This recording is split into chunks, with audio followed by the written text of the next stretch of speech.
kwenye maisha yetu. Bwana anapoandaa njia, na kwa sababu Bwana ndiye ameandaa, unapokubali akuongoze kabla, wakati unapokula chakula alichokuandalia, chakula alichokutengenezea, anakuachilia, anakupaka mafuta ya Roho Mtakatifu ili ule kwa raha mstarehe, na anafanya hivyo kwa makusudi. Na tulikuja hapa siku 10 tunaomba tukimwambia Bwana tusaidie Mungu Roho Mtakatifu, ili adui zetu, ili wadudu wakali, maana sisi ni kondoo, hatuijui njia, tunajikwaruza kwenye mabonde, tunajikwaruza kwenye miamba, na tuna makovu yaliyojaa vidonda.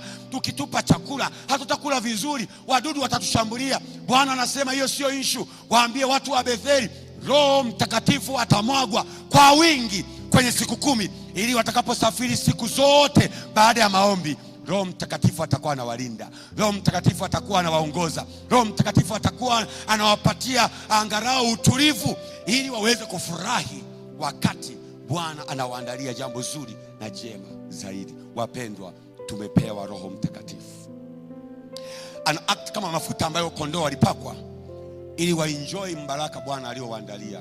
Hauwezi ukaenjoy mpaka umepakwa mafuta, umenyunyiziwa mafuta ya utakaso, na sasa una Mungu Roho Mtakatifu moyoni mwako, na unatembea ukiwa jasiri, unatembea ukiwa na ujasiri, kwa sababu si wewe tu, ila kuna Kristo aliyekuja kama kwa Yesu, kwa Roho Mtakatifu ndani yako, na unaenjoy kila alichokupatia. Hafanyi tu hivyo, anasema nitakubariki mbele za maadui zako. Nitakubariki, yani wakati unakula, wakati Roho Mtakatifu akiwa ndani yako, adui zako watakuwa wamekodoa macho. Ingalikuwa ni wewe au mimi, tungeomba adui atolewe kwenye hichi kipande ili ni enjoy chakula bila kuwa na adui. Na mimi nakwambia Bwana anasema siwezi kuondoa adui, maana ukisema niondoe adui unasema niondoe mashuhuda. Maana Bwana anachotaka kufanya ni hiki: akutendee mema, ukale na kutulia, akutendee mema, uchumi wako urudi, akutendee mema, upate mtoto, japo alisema hautazaa mtoto, akupatie mtoto. Wale waliosema hautazaa waone kwa macho, wajifunze Mungu wa kweli ndani yako, ili wao pia watoke kuwa adui, wawe baraka, wavutwe kuja kanisani.